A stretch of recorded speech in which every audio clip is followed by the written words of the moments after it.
It was just another crucifixion, or so thought the Roman soldiers stationed at the base of the hill called Golgotha. It was a hill infamous for being the place of executions, a place where criminals met their demise. And today was no different, except there was something different about this day, about this place, and most importantly, about the man hanging on the cross. But let's start at the beginning. Let us go back to a time when the Jewish leaders had successfully convinced the Roman governor Pontius Pilate to condemn Jesus to death by crucifixion. As the soldiers prepared to escort Jesus to the place of execution, they did what they always did. They forced him to carry his crossbeam, mocked him, whipped him, and spat on him. They treated him like any other common criminal, which is why when they arrived at Golgotha and saw all the activity around the already crucified men on the two crosses, they didn't think much of it. For them, this was just another assignment. Another day, another crucifixion. It was a grim part of their duty, but nothing more. So they began the gruesome process of nailing Jesus to the cross. And here's where our story begins. You see, among those soldiers stood a centurion, a hardened veteran who had seen his fair share of wars and battles, a man who was desensitized to death and suffering. But as the soldiers stripped Jesus, tied his hands behind his back and hoisted him onto the cross, something strange began to happen. For starters, the sky turned dark as night, even though it was the middle of the day. The earth shook violently, and suddenly, the thick curtain that had separated the holy place from the most holy place in the temple in Jerusalem was torn in two from top to bottom. These weren't just random occurrences. They were signs, divine signals pointing to something extraordinary. They were shouting from heaven, "Stop! What you're doing? You're killing the Son of God." But these soldiers, blinded by their duty and desensitized by their profession, didn't understand these signs. They just carried on. They nailed Jesus' hands to the crossbeam. Then came the most excruciating part, driving the nails through his feet. And as the last nail was driven in, the centurion looked down at the man hanging before him. He looked into his eyes, and in that moment, something inside of him broke. He wasn't looking at a criminal anymore. He was looking at the Son of God.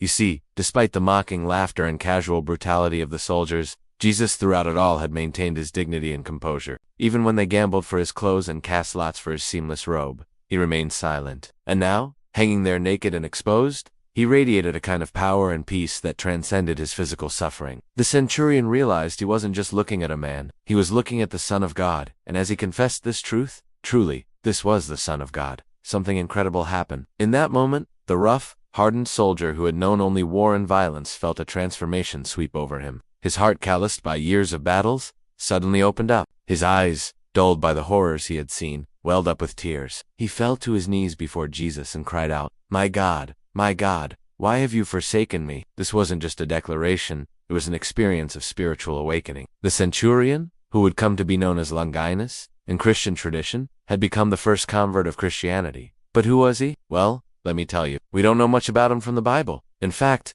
the Bible never even gives him a name. All we know is what we've learned through early Christian traditions and legends. These accounts tell us that Longinus, before his conversion, had been a seasoned Roman soldier who had seen his share of action. He had fought in many wars, conquered many lands, and seen the worst humanity had to offer. But his life changed dramatically when he was sent to Judea in order to guard Jesus during his trial and crucifixion. On that fateful day at Golgotha, when he pierced Jesus' side with a spear, he didn't just wound a body, he wounded his soul. And in that moment, he encountered the divine. When he confessed, truly, this was the Son of God, he didn't just utter a statement, he made a commitment. After his conversion, he abandoned his old life, left the Roman army, and devoted himself to preaching the gospel of Jesus Christ. He traveled throughout the Roman Empire, sharing his testimony of Jesus' resurrection and the transformative power of faith. He wasn't just a preacher, he was a missionary. He wanted everyone to hear about Jesus and understand the magnitude of what had happened at Golgotha. He told stories of Jesus' crucifixion, his death, and most importantly, his resurrection. He spoke of Jesus' love, his sacrifice, and his promise of eternal life. Through his preaching, thousands came to believe in Jesus, and the early church began to grow. Sadly, his commitment to the new faith cost him dearly. Eventually, his preaching reached the ears of the Roman authorities, and they grew angry. They saw him as a threat, someone who was challenging the foundations of their empire, both politically and religiously, so they arrested him, tortured him, and eventually sentenced him to death. According to legend, he was killed by a sword thrust through his chest, the same chest that had pierced Jesus' side. And as he lay dying, he was still proclaiming his faith in Jesus. He didn't fear death because he knew that when he closed his eyes on earth, he would open them in heaven. Now, while these details come from early Christian tradition and are not found in the Bible, they serve to expand our understanding of Jesus' impact. They illustrate how his death wasn't just a historical event, but a transformative moment that reached far and wide. Longinus went from being a hardened soldier to a devoted follower of Jesus, showcasing the extraordinary change that can come through faith. He embraced the risk of leaving everything for his newfound faith, showing us the depth of conviction he experienced. His death as a martyr further emphasizes the cost of discipleship. He didn't shy away from proclaiming his faith, even when it meant giving up his life. He showed unwavering dedication and courage in the face of persecution, reminding us of the strength and resilience required to live out our faith. When the centurion looked at Jesus on the cross and said, "Truly, this was the Son of God," he was acknowledging a truth that went against everything he had known and believed up until that point. His confession wasn't just a statement of fact. It was a rejection of the lies he had been told about Jesus, and an embrace of the truth revealed to him in that moment. He realized that this man who had been condemned by the religious leaders and sentenced by the Romans was actually Son of God.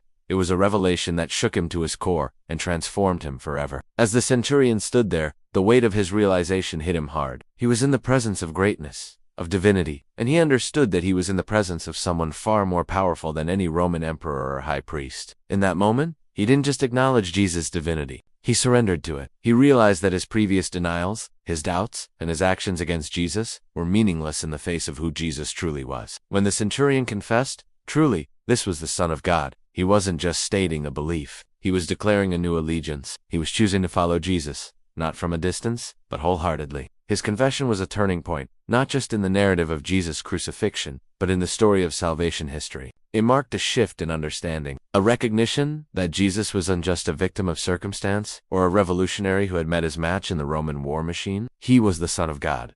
This story challenges us to examine our own perspectives and beliefs. Like the centurion, we often bring our preconceived notions and biases to our understanding of faith. Jesus challenges us to confront these biases, to question what we think we know, and to be open to the possibility that our understanding might be incomplete or even wrong. Moreover, this story calls us to action. It encourages us to respond to the revelation of who Jesus is. Just as the centurion's confession led to a transformed life, so too can our acknowledgement of Jesus' divinity lead to a deeper faith and a more committed walk with him. In the end, the centurion's confession reminds us that the truth can be transformative. Recognizing Jesus' divinity doesn't just answer theological questions, it changes the way we live, the way we love, and the way we serve. It opens up the possibility of a new life, a life filled with purpose, meaning, and hope.